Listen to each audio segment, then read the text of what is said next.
All right, how's it going, everybody? I'm a few days late, but let's talk about that Bills Broncos game. What a dub! What a win! We'll get to the unfortunate, sad news in a minute. Don't let's not start it yet. Let's celebrate the good first. We need to have our moment. They gave us like 15 minutes after the game to enjoy before they dropped the news on us. But before we get into it, let's celebrate the good first. Let's talk about the game. Big win for us, typical Broncos fashion. One score game, 33-30. Win in overtime. But again, typical fashion. Like, we wouldn't have expected the Broncos to win by anything more. I don't know if I think the Broncos have had one, maybe two games this season that they won that was more than a one-score game. That was more than 7 points. So we wouldn't have expected anything else in the playoffs, especially against a good Buffalo team. But big win, man.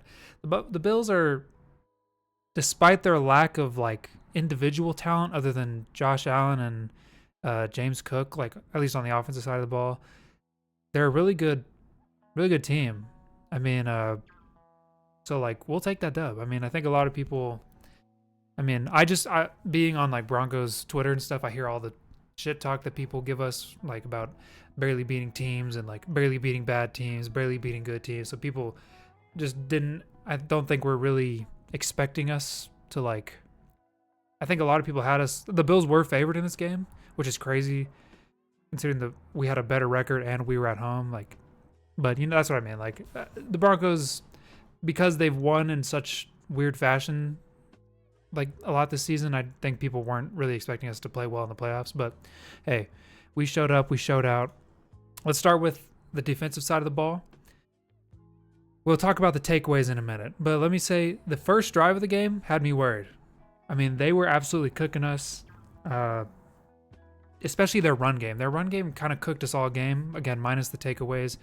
James Cook had 24 carries for 117 yards. Josh Allen had 12 carries for 66 yards. So both of them were averaging 5 yards a carry, 5-ish yards a carry. I mean, that's not great. That's not great rush defense. I was telling Nate, who's been on this channel, the last couple years, the defense, it's weird. They play super well at the start of the season, then it feels like there's a slow decline. They're still okay. Like, they're still a good defense, but there seems to be a slow decline, and I don't know if that's something to do with like our players, if it's Vance Joseph, if like it's offenses just getting tape on us and like kind of figuring it out. I don't know what it is, but it's felt like a slow decline over the end of the season. But ultimately, besides rushing, I don't know. I don't even want to say they played like lockdown defense. I mean, you take away those takeaways. Josh was averaging 7 yards a throw, 25 for 39, 283 yards and 3 touchdowns. So like you look at that, that's a good stat line. James Cook had 24 yards, 117 carries, averaging 5 yards a rush. Dalton Kincaid, 6 receptions for 83 yards, so he was averaging 13 yards a catch. Khalil Shakir, 7 catches for 75 yards, so he was averaging 10 yards a catch. Ray Davis, I don't even know who that is, but he had 2 catches for 33 yards. That's 16 yards a catch. Dawson Knox, 3 for 32. That's 10 yards. James Cook, 2 for 24. That's 12 yards. Brandon Cooks, 2 for 20, 10 yards. Keon Coleman, only 1 catch for 10 yards. But these guys were catching plays or catching passes, and they were getting downfield with it. Like, these were bigger plays. You know what I mean? Like, to have 1, 2, 3, 4, 5, 6, 7 people averaging double digits catch yards, like that's not, you don't love to see that particularly, you know what I mean? Like, so like the defense, and they still gave up 30 points despite 5 takeaways. So I mean, it's so weird. They played like really good but also not great at the same time. You take away those takeaways, the defense was technically getting absolutely cooked, genuinely.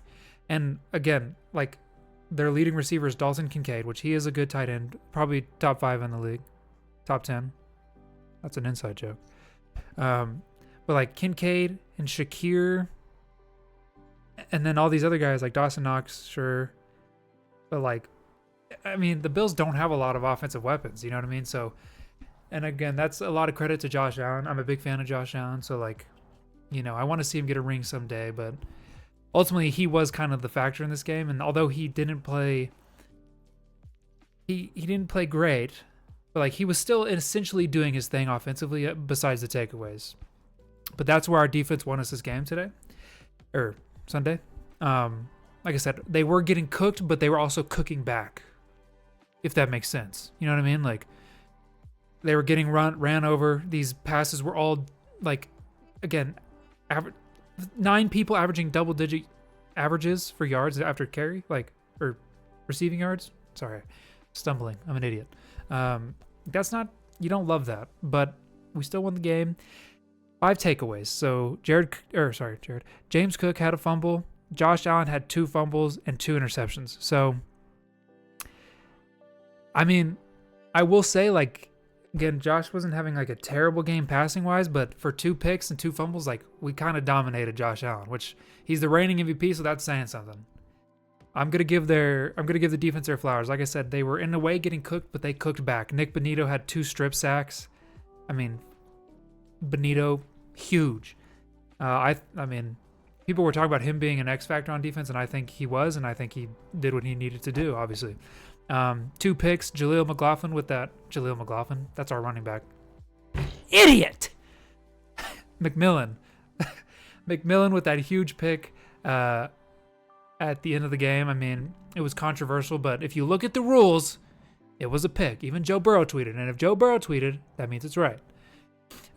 With that huge pick, I think PJ Locke was the other pick. He undercut that route. Huge pick from him too. I mean, like, all things considered, like, our defense in a way didn't play great, but they did what they needed to do, and that was limit Josh Allen. And that they did that. Again, like I said, he ran for 66 yards. James Cook ran for 117 yards. But I mean, 5 takeaways, like, it's going to be hard to win any football game when you have 5 turnovers. So the defense absolutely did their thing. Really balled out. Alex Singleton with a huge hit on James Cook to force the fumble. Hufanga had a huge hit that I think really ignited the defense. I mean, he played really well. Yeah, I don't know. I think it was a big game from all of us. Like I said, was it Nick Bonito that had both? I think so, yeah. Yeah, PJ Locke and Jaquan McMillan with the interceptions. Like I said, they still dropped 30 points on us, so thank God for those takeaways, because if not, they might have dropped 50 on our heads. I don't know. But ultimately, the defense did what they needed to do. In a way, they got cooked by Cook and Allen, but they cooked back. 5 takeaways against a great offense. We'll take that. Now, for our offensive side of the ball, let's talk about it. We hardly ran the ball. We only ran the ball 10 times in total. Jaleel McLaughlin, 4 carries for 21 yards. RJ Harvey, 6 carries for 20 yards. Right, so that's 10 combined with our running backs. Bo ended up rushing the ball 12 yards. Bo was our leading rusher, 12 carries for 29 yards. A lot of that was scrambling. There was a couple designed runs, which we'll talk about here in just a second. Man, I don't know. We've like completely abandoned our run game, and I don't exactly know why. Jaleel McLaughlin, again, 4 carries for 21 yards. He was averaging 5 yards carry. I like McLaughlin. I hope we utilize him. I think J.K. Dobbins, there's a chance he's coming back. All right, and that would be big, because I do think he's like easily our best running back. But Jaleel McLaughlin can run the ball, dude. He had a few impressive, again, he only got to run the ball 4 times, but like a couple of those were fairly impressive runs where he was breaking tackles, finding the hole. I liked it. RJ Harvey, only 6 carries for 20 yards. Jesus, there's a car out there going crazy. I don't know why. Like, I'm not completely sure. I'm not like too well versed in Buffalo's defense, but I don't feel like they have like a crazy rush defense. Maybe they do. Maybe, I don't know. I'm not the most well versed in their defense, but I don't know. We completely like have abandoned the running game towards the end of the season. And again, I know when you lose J.K. Dobbins, that's a big hit. And so, like, obviously it's going to affect your run game a little, but I mean, I don't think enough to only have 10 carries. I mean, James Cook for the Bills himself had 24 carries. Josh had 12 carries. Josh Allen outran our running backs. I don't know. Like, I know our running game isn't like our strongest without J.K. Dobbins, but you still want to throw in the variety in there just to keep the defense guessing. But either way, let's talk about Bo real quick, man. 26 for 46, 279 yards, 3 touchdowns, only 1 interception. I think Bo played great, man. I think Bo really played great. I think a lot of people see Bo as kind of like a mid quarterback. Again, like I said, I'm on Broncos Twitter, so I see all the good, but I also see all the bad. I just don't think he gets the respect he deserves. And, I think it's because he's up and down throughout the season. He has games where he plays really well, then he has games where he just doesn't, he's not like a huge impact on us. Like, I mean, obviously he's doing what he needs to do to win. We went 14-3, and then now technically we're 15-3 on the season. So he did what he needed to do all season to win, essentially. But, it's just his bigger games than others. So I think he was leaving a lot of question marks for a lot of people, but I think he had a big prove-it game today. I mean, he definitely outplayed Josh Allen. He outplayed the reigning MVP in his first divisional round of the playoffs, in his second year of being in the NFL. I mean, it was a huge stage, and he played well. I mean, you take away that one pick, and I mean, you can't ask for much more. Like I said, he was our leading rusher too, 12 carries for 29 yards. He just played well, man. He looked solid out there. He had a lot of zip, a lot of confidence on his throws. He was throwing absolute dimes. He should have had 4 touchdowns, but little Jordan Humphrey dropped the ball in the end zone. Bo looked great, man. Besides the one interception, dude, you'll take it. I have the utmost confidence in him and being like our franchise quarterback for the future. I think he's a winner. You know what I mean? Like, I'm not the most well-versed in his entire career, but from what I've heard, he was winning in high school, he won in college, and now he's winning in the NFL. Like, he is a winner, a bona fide winner, and like, you can't take that away from him. You know what I mean? Like, he made the playoffs his rookie year, and he made it to the AFC Championship game in his second year. Or led the team to the AFC Championship game in his second year. Like, this dude is a winner. He does what it takes to win, and like, I'm so ecstatic to have him as our franchise quarterback. Before we talk about his injury real quick, let's talk about our receivers, man. Obviously, like, rushing is clearly like not our strongest without J.K. Dobbins. With J.K. Dobbins possibly being back next week, I think that'll be a help, man. But these receivers, man, so frustrating to watch, dude. So frustrating to watch. Like, I love Courtland Sutton. I think he's a great receiver, but like, so many dropped balls in this receiving core, man. It's so many dropped balls. It's so frustrating to watch because Bo will lay it up, drop a dime right in their chest, or zip it right into their hands, and they just drop it. Like I said, that drop touchdown by little Jordan Humphrey, right in his chest, hit him in the pads. I think Courtland Sutton had he had one that hit him in the hands, or he's trying to catch side, and then one where he was diving to the floor, hit him in the chest. 2 drops. It's just so frustrating, man. Like, Bo is hitting these guys exactly where he needs to, and they're getting dropped. Like I said, Bo is 26 for 46. He probably should have been at least 32 for 46 if you take away the drops. You know what I mean? Like, it's just so frustrating, and I'm really like, you get J.K. Dobbins back healthy next year, and we add an offensive piece, like just a bona fide playmaker in the receiving core. I don't know who's touching us. You know what I'm saying? Like, I think we're already a damn good team without like a playmaker. You know what I mean? Like, other than Bo, like, we don't have a bona fide playmaker on our team right now. I will say, RJ Harvey, I love RJ Harvey, dude. He had a catch in overtime where he like broke tackles. He looked like he should have been tackled 4 yards behind the first down marker, and he ended up taking it like an extra 20. I love RJ Harvey. He's going to develop nicely. I think J.K. Dobbins and RJ Harvey is exactly who I want next year being in our backfield. I love RJ Harvey as a receiving running back, and then I love J.K. Dobbins as our primary running back. I love those two together. I hope J.K. Dobbins can come back for the AFC Championship game. But if not, I'm excited to hopefully have him back next season and RJ Harvey back next season too. But in terms of our receivers, we just don't have a playmaker right now, dude. Like I said, I love Courtland Sutton, but he has had so many drops this season. Little Jordan Humphrey had the drop. But on a bright note, let's talk about our bright notes there. Pat Bryant he's our rookie. He looks great. It sucks that he has like gotten unhealthy at the end of the season, 2 back-to-back injuries. He left this game with a concussion, but he looks great. He has hands, 3 catches for 32 yards, and I think he left in the first quarter, if not the second. So, I mean, he was on pace to have a great game. But if this was not the Marvin Mims game, Marvin Mims, dude, please, for the love of God, keep using this guy as a receiver.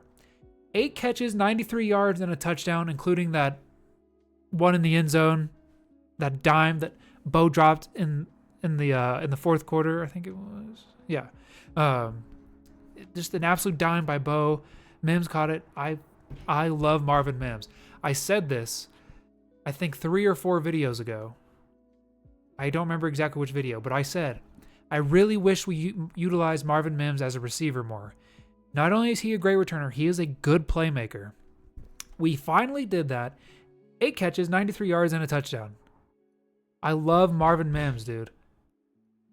Like, we definitely still need like a wide receiver 1 next season, or at least a wide receiver 2, like a bona fide wide receiver, like someone like who are all the free agents? Like Jalen Waddle, AJ Brown, you know what I mean? Like someone who's dominant. Jalen Waddle would be a good wide receiver 2 for Cortland Sutton. I'd consider them 1A, 1B, but if we were to get like AJ Brown, easily wide receiver 1. I don't know if Justin Jefferson's, that's like my dream, but that's a long shot, but Justin Jefferson would be hype. Garrett Wilson, if he ever leaves the Jets, like if we could get a bona fide receiving playmaker, oh my God, dude, it would be legendary. But please, for the love of God, keep using Marvin Mims as a receiver. Troy Franklin didn't play in this game, and I'm not going to say we were missing him. Like, I don't know. Like, I like Troy Franklin, but he's been up and down this season. He's inconsistent. He's had drops. Marvin Mims played so well. He's easily our best screen guy, and Sean Payton loves to run those. But he had multiple big plays in this game. He also had big plays in the game against the Giants. He had a big catch downfield on our comeback win.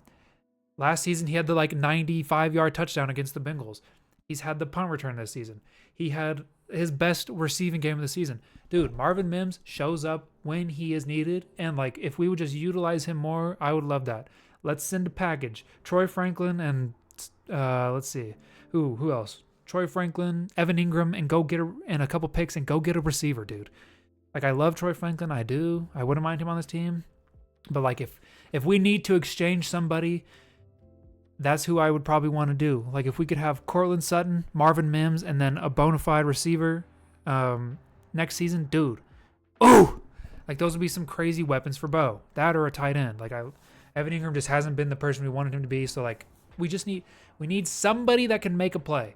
Somebody that can go be the playmaker when Bo can't do it. If somebody that Bo can look to make a play, because clearly these guys are dropping it. Sutton, I love him. He's one of my favorite players on the team, but he has not been consistent. I mean, our dude, Bo had to throw a touchdown pass to little Jordan Humphrey and Frank Crum this game. Who? I like these guys, but who? Tell me Bo doesn't need a playmaker, dude. It's insane. Again, love Sutton, but he's just been inconsistent. If he can just get his hands back, dude, he'll be just fine. But anyways, I just went on a tangent that wasn't even about this game. That was just about our roster. But let me get back to the game. Offensive played really great. They put up 33 points. Ultimately, Bo played fantastic. Marvin Mims played fantastic. I mean, Sutton, even though he had a big drops, he also had 2 big catches on, I think, 3rd and 4th down. So, I mean, he caught the ones when he really needed to, but he also had many drops. I don't know if anybody knows this, but fun fact, Bo has the second most drops from a quarterback this season. I think first was Trevor Lawrence, but he has the second most drops, which means catchable balls that were dropped. That's what they consider that stat. So we need a playmaker. Anyways, let me get back to the game. Yeah, all in all, I think we played great. We played playoff football. It wasn't a pretty game. Because like I said, our defense was kind of getting cooked, but 5 takeaways, so they absolutely, in a way, did their job. You know what I mean? Obviously, lockdown defense would have been preferred, where just nobody's getting any catches, nobody's getting any rushing yards. But if they were going to give them up, at least they ended up making the plays to win them the game. And that 5 takeaways, you'll absolutely take that. Huge. 10 out of 10. Okay, I'm not going to give them a 10 out of 10 because, like I said, they were kind of getting cooked. 9 out of 10 performance from the defense. 9 out of 10 from the offense minus the drop balls. Yeah, big dub. Like I said, I like Josh Allen. I want him to get a ring someday, but man, he played bad. Our defense made him look bad, which is that's an accomplishment on our defense because he's not a bad quarterback, but he did play bad. I I do think this year and next year is the Broncos' year, especially if we add some playmakers. So he's not going to get one then. But I do think this was his best chance. I mean, this was probably his easier year. You know what I mean? Like, obviously not because the Broncos are good, but like no Lamar, no Joe. I mean, no Lamar, no Joe, no Patrick. Like, this would have been the year, but he just didn't show up. Let's talk about next week. Next week we play the Patriots. And this is where we have to come to our unfortunate reality, and that is Boseph, Chapman, Nix. A moment of silence.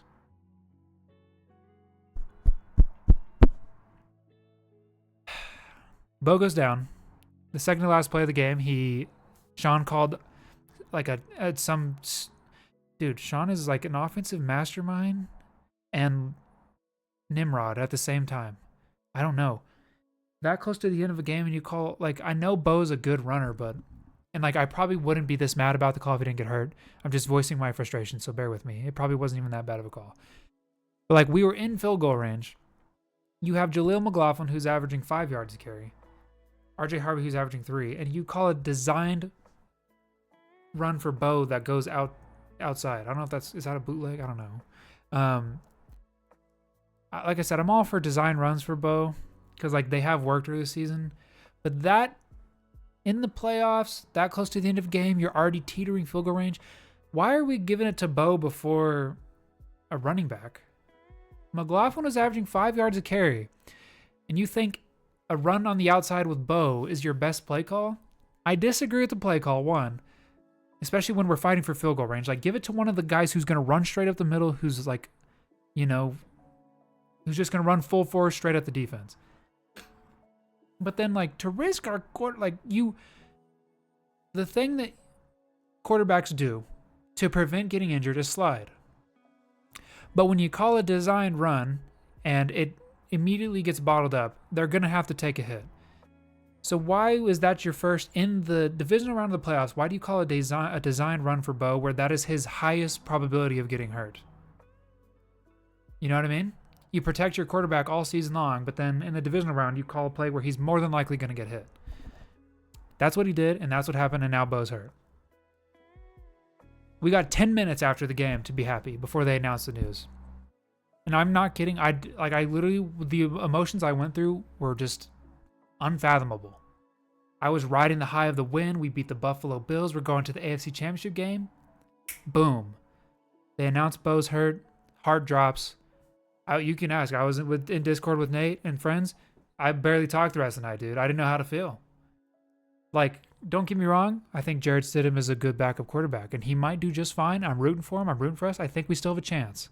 But, like, obviously, it's just not the same without the guy who's led you to a 15-3 season so far. Bo's a certified winner. He's your starting quarterback. Like, the whole offense is meshed with him. The game plan is with him. And then within a week notice, you have to put in a backup who hasn't started a game since 2023 and go hope to win a championship game. All because of a stupid play call. You know what I mean? And, like, things happen for a reason. Like, obviously, you don't make a play call assuming anyone's going to get hurt. But, like, when you call a play where the quarterback is more than likely going to get hit, which he didn't get hit hard, but just, hard enough, obviously. Things are, like, that's, like, the biggest risk. And, like, now we have to pay the price for it. It's devastating. It's heartbreaking, man. Because, like, I'm still hopeful in our team. I'm still hopeful that we can win. Because I think if we could beat the Bills, we can beat the Patriots. But it's heartbreaking, man. Like, you don't want to go this whole season with Bo and then now, like, try to go the rest of the way without him. Because, like, this feels like Bo's team. You know what I mean? Like, again, I think Jarrett Stidham could do it. I don't really know much about him, to be honest. Like, I have not scouted our backup quarterback, I'll be honest. I'm a fan, but I'm not that kind of a fan who's going and watching our backup quarterback highlights. I know he started a game for the Raiders a few years ago and actually had a really solid game. He threw like 23 for 29, 200-something yards and 3 touchdowns. So, like, I do think he has potential. And, like, if Sean is correct in saying that he's a starter for another team, then, like, thank goodness. Like, we still have a chance. And I'm hopeful for that, and I'm still, like, I'm on board. Like, let's go win it with our backup, you know what I mean? But it just hurts, man. It hurts. I love Bo. He's, like, obviously, like, one of my favorite players on the team. if not my favorite. I don't know. I don't pick favorites, guys. Come on. Fan of the team, not the players. That's not true. I love them all. Bo, Benito, Pat, Sutton. Those are my 4. Not that anybody asked or cares. And now Mims, honestly. Anyways, shut up. Let me get to the point. It doesn't feel the same, man. Again, like, it's still the Denver Broncos. I'm still hopeful. I still think we can beat the Patriots. I think especially if this defense brings the pressure and the fire that they brought against Josh Allen, like, I think Drake May could be in for a rude awakening. Again, the Texans defense is really good and he played well, so like that is scary. But, you know, if Benito has that same kind of game, if we're bringing that kind of pressure, I think we could make it challenging for him. But like the offensive side of the ball, there's just so many question marks now, especially because we don't have a runner like Jaleel McLaughlin 4 carries, RJ Harvey 6 carries. But now, like, usually when a backup quarterback plays, they lean on their rushing game more. But we don't have a rushing game right now. If J.K. Dobbins comes back, sure, we can maybe lean on him more, but he's coming back from injury, you know what I mean? Like, you can't just throw him into the fire, you know what I mean? Like, he'll maybe get 10 carries, maybe. I don't know how, like, he's been out for, like, 6 weeks or however long. Like, who knows what his conditioning is like? And also, you don't want to put too much pressure on his injury coming back, you know what I mean? So, it's just now it's on Stiddy's shoulders, dude. Stiddy. It's on his shoulders. Like, there's so many question marks. I don't know how to predict this game. Obviously, I'm still going to predict a Broncos dub. I'm going to say 27-24. That's going to be my... Because, like, again, the Broncos only win once per game. It's 27-24 Broncos. From what I saw in the preseason, Stiddy has an arm. He can throw it. It's not like I'm not confident in Stidham's abilities, but to not start a game since 2023 and then have to come and start in the AFC Championship game of all games, like the biggest stage against the second best team in the AFC, like throughout the regular season and like obviously in the playoffs they're good still. The AFC Championship game against the second best team in the AFC after not starting a game in 3 years, dude, it's a lot to ask. Like, I think he's a good quarterback, but it's more like, how is that pressure going to affect him? You know, how is that rust going to affect him? Because, like, obviously I know you take practice reps, but practice reps and game reps are way different. Even and game reps and preseason game reps are way different. Like, sure, he played in the preseason, but that's different, man. Like, it's completely different. Preseason is different to the regular season is different, and the playoffs are different. So, like, to be on the second biggest stage of them all, and your first start in 3 years, like, again, I think he is probably a good quarterback. If Sean obviously has to say that to like help instill some confidence in him and in the team itself and in the fans. He obviously has to say that he is a starting caliber quarterback, but like, do we really know? No. So I wish we had a running game to lean on, but we just don't. So like, it really is in Stidham's hands. And like, man, I love Bo. I'm so devastated that he everyone is like feeling bad for Josh Allen, like, cause he was crying saying that his team down. But like, let's be real, he kind of did. And like I said, I like him and I feel for him and I hope he gets a ring someday. Not really, like obviously if the Broncos can't win it every year, then I would like there to be a year where the Bills do, just for Josh Allen. But like, I feel for Bo, man. Like, I don't feel for Josh, he played bad. I feel for Bo. To go 14-3, to beat the Bills in an overtime win, and to get hurt on the second to last play of the game and now not get to finish this like ride with your team, dude, like, it hurts, man. It hurts for me as a fan, so I can't even imagine how it hurts for him, dude. It's like devastating. Like, although I'm still happy we made it this far and happy I'm still getting to watch my team play football. In a way, it just doesn't feel the same. You know what I mean? Like, this feels like Bo's team, so like, I'm still very happy we're here. I'm rooting for us, and I do think they're like, our all-around team is good enough to do it. It just like, it hurts, man. Would I be ecstatic if we won the Super Bowl? Absolutely. But would there be a small like part of me that is sad because it's not Bo that did it? Yeah, definitely. Like, Bo led him this far. You wanted to watch him take him all the way. So, although, do I think Stidham can do it? Sure, why not? Do I really know if he can? I don't, because I haven't seen the guy play ever, except for in the preseason. So, do I really know? No, I don't know. But I'm hopeful that if the game plan is right and if the defense plays well enough and like somebody on offense other than Stidham steps up, whether it be McLaughlin, whether it be Harvey, whether it be Mims again, or finally be Sutton, if somebody can step up and give this guy some help, I am very confident that we can still beat the Patriots. I do think we're like our all-around roster is talented enough to do it, but it just sucks, man. It sucks. I wanted to watch Bo take him all the way. I wanted him to silence all of his haters, which I think he did with this Buffalo game. I already saw Skip Bayless said that he underestimated Bo and that he proved him wrong. Like, finally. Nick Wright is such a hater, dude. I don't know if anybody watches FS1 because, like, who really watches all these debate shows anymore? It's like nobody really cares about what their opinions are. But Nick Wright, he's like, he's a Chiefs fan. He's openly a Chiefs fan. So he's such a Broncos hater. He predicted them last in the division. He was wrong. He predicted them to lose to the Chiefs both times this year. He was wrong. And then he predicted us to lose this game. He was wrong. And he says Bo's not a great quarterback. He's wrong. How's this guy got a job? I'm literally just going on tangents now because it's my channel and I can. So did I mean for this to be a 30-minute video? No, but here we are. Hope you enjoyed. Okay, let me wrap this up though, genuinely. This has been 15 minutes longer than it should have been. Do I think we can do this? Yes. I still have full confidence in this team. And, like, I hope Stidham absolutely balls the fuck out. I hope he goes out there and just goes crazy and people are like, oh my God, who is this guy? So that way he can lead us to a Super Bowl and then next year he can go sign for a different team and be a starting quarterback. I hope that's what happens. Like, I hope he absolutely balls out and we win the Super Bowl and then next year we can run it back with Bo. But do I know if that's going to happen? I don't. I'm hopeful. I'll be repping. I'll be ecstatic as if it was still Bo out there. But there's a little hole in my heart, man, for Boseph Chapman Knicks. It hurts, man. It hurts. But we got this shit. We're doing it for Bo. Do it for Bo. That's been ever since he got hurt, that's what they've been saying. Doing it for 10, doing it for Bo, so let's go do it. Let's at least beat the Raiders. Let's at least beat the Patriots, dude. Make it to the Super Bowl. Holy shit, that would be ecstatic. Maybe this one game, if anything, maybe this one game can ignite Stidham's career and then he can go somewhere else and be great. Because Bo's like our future quarterback, obviously. 27-24 Broncos. We're going to get the dub still. And we're going to do it for Bo. I'm sad he's not going to be there, but, like, damn it, this is still a good team and we can still go do big things. Anyways, big dub against the Bills. Sorry this was 12 minutes longer than it should have been. I don't know how to keep things short. But yeah, love you, Bo. We're gonna do it for you, man. We're gonna do it for you, Bo.